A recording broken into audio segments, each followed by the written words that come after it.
Hello, and welcome back to another weekly episode for my garden. This week is a little bit different. I'm showing some successes that I had in the garden. Last year, when I tried to grow the Royal Golden, I did not get a one Royal Golden because I didn't know that the vine turned yellow when it was growing. Didn't mean it was something bad. So this is the first Royal Golden.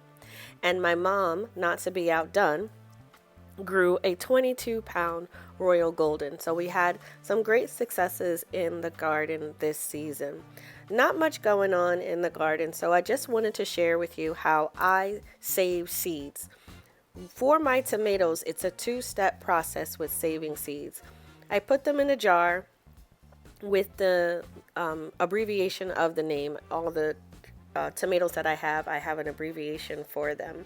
And I just squeeze the tomato seeds into the jar.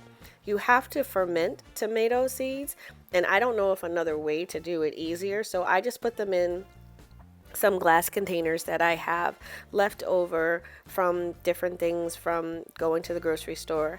And I also let my tomatoes get to the point of overripe. As you can see, there is a little bit of mold on that, which it's not great for eating. So you really don't want to use a really good tomato for eating. You want to use a good tomato, but you want to let it get to that overripe stage. I add a little bit of water to it and close up the jar, but I don't close it too tight. I still give it a little bit of air because as it ferments, it's going to give off gas. About a week later, all the pulp and fleshy parts of the tomato have separated from the seeds, and I then put this through a strainer so that I can separate the juice from the actual seed. Once I do that, I give them a quick rinse. And after I rinse them, I will then put the seeds on some coffee filter. You can use like a paper plate, but I wouldn't suggest using a paper towel because they can get stuck to the paper towel. I've tried that and it didn't quite work. But a coffee filter, not only can you reuse it, but it doesn't make the seeds left over stick to them after they've dried. So I reuse mine for different types of seeds and over again in a season. Once I have the seeds, I will then dry them for about a week. For my peppers, I do the same thing with the peppers in that I make sure that it is something that is overripe. This particular pepper would not be good for eating. It has some brown spots, which the camera didn't pick up. But I do use peppers that have either dried out completely or have gone past what you would want to use for eating. If you let them dry out completely, it's better because you can just shake the seeds out. Now, these that I'm working with right now are my super hots. I believe they were either the habanero or the scorpion pepper. And I have a severe allergy, so I put gloves on whenever I do this. I actually have a mask on too because the vapors from the hot peppers make me sneeze and my body really doesn't like it.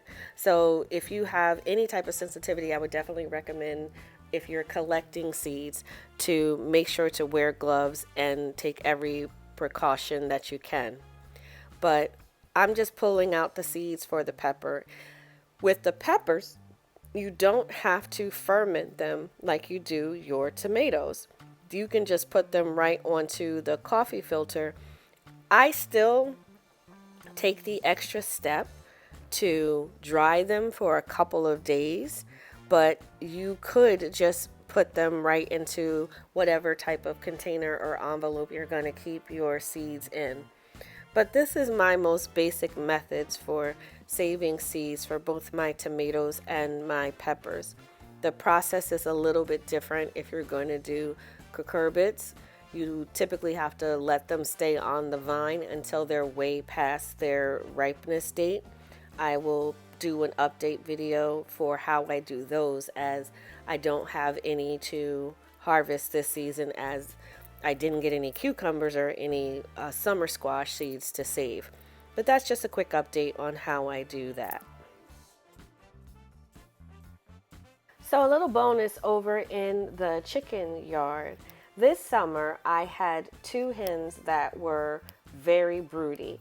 If you don't know what broody means, it's when your hen wants to hatch their own eggs. And I don't have a rooster, so I don't have any chance of ever having fertilized eggs. But my silver gray Dorking and one of my cuckoo marrons decided that they wanted to hatch. So one of the quickest ways to break a broody hen, because it's not healthy for them to stay in the nesting box because they don't typically get out to get food and water, and it can greatly affect their health. So I decided to attempt one of the measures to break them, which is putting them in a crate and not putting any bedding, anything underneath them, because the whole process of being broody has to do with body temp, so you don't want to encourage them to continue to nest. My one chicken was really upset about the whole situation, but the other one was kind of calm. Typically, broody hens are very feisty too. I only had to leave my hens in here for 24 hours before they were broken. They went on about their day after 24 hours in the dog cage. Some, it can take up to 3 days. I wouldn't do any more than 3 days in the crate to break them. There are other methods, but this one worked really well. It was only 24 hours and I can let them out and they were fine. After about 3 days, they didn't have any tendency to run in and out of the coop like they had been. So that's just a quick chicken update for what's going on.